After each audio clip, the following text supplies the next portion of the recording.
overall, what's it like to work? Because I know a couple of people who have had interviews there, and it's supposed to be one of the most difficult places to get hired to be, right? So like, what's it like to be an employee there? It just seems like it's almost that's actually changed a lot. That's changed a lot over the years.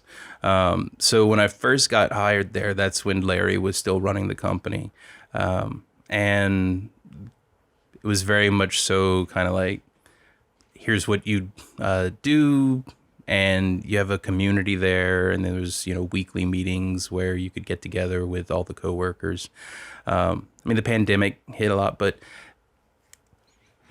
it all depends on what you make of it. It can either be a 9-to-5 job where you just, clock in, write programs, or it's a full-fledged community. They call it a campus because it very much is built like a college.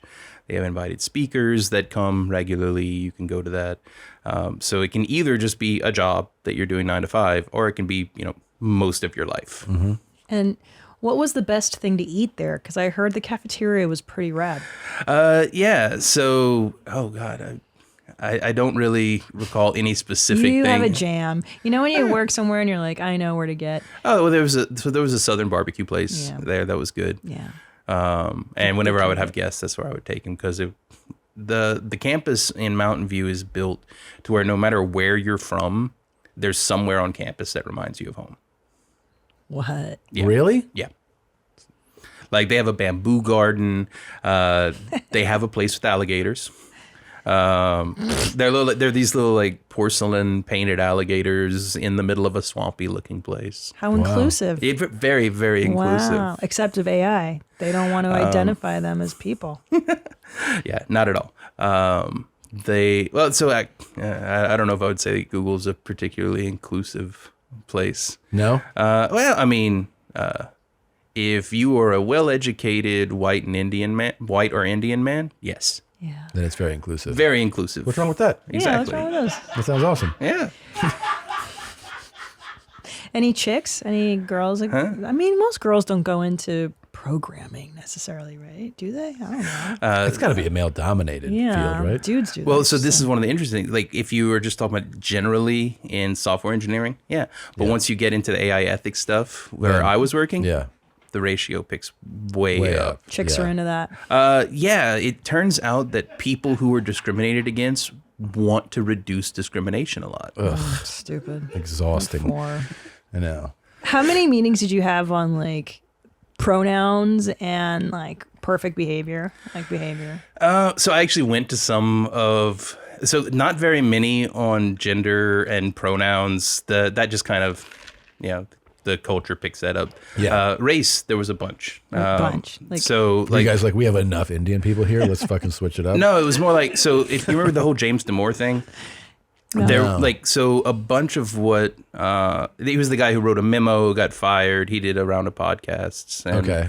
What was his memo about? That the reason that there aren't that many women in tech is they're just not good at math. Well, that's true. I actually know, like, so the different he sent this memo. That's a little bit dismissive. So it was more involved in that. James Damore. He basically said that different interests guide people to different jobs. So since women are more interested in people than in things, I remember this. Yeah. I remember this. Yep. What actually pushed him to write that was he went to something that was a racial communications class, and he got into an argument with the person running it. And I was actually in that program. So there has been a decent amount of effort at Google to get people to be less racist. And then the white executives complained, and that got shut down. Really? Yeah. So was there pervasive racism then? Oh, yeah. Really? Really? I mean, like, so the week before, or 2 or 3 weeks before the story about Lambda broke, there was a big story. A friend of mine, a woman named Tanuja Gupta, quit very fireball-like over caste discrimination at Google. What? Yeah. So, the Indian caste system. Yeah. That is 100% like alive and well in Silicon Valley. And within the Indian community, or you mean the system exists within the whole community? So, like, I have been in a meeting where a manager was talking and one of the Indian guys on his team, said something critical of what the manager was talking about. And then he said something in Hindi that I didn't understand. And then the guy shut up. Afterwards, I asked one of my Indian friends, hey, what did the manager say? He said, know your place. Oh, right. So it's existing within the Indian community in Silicon Valley. Yeah. Okay. Gotcha. That's fascinating. That's fascinating. Yeah, and the racism is really bad there. Really? Yeah. In Silicon Valley or in Google specifically? Maybe both. Like, so that's just it's one of those things where it's like, is Google better than the other companies? Right. Probably, but that's a really low bar. Silicon Valley is one of the most racist places I've ever lived, and I'm from Louisiana. Wow. Was Lamb? Did you find it? Yeah, that guy.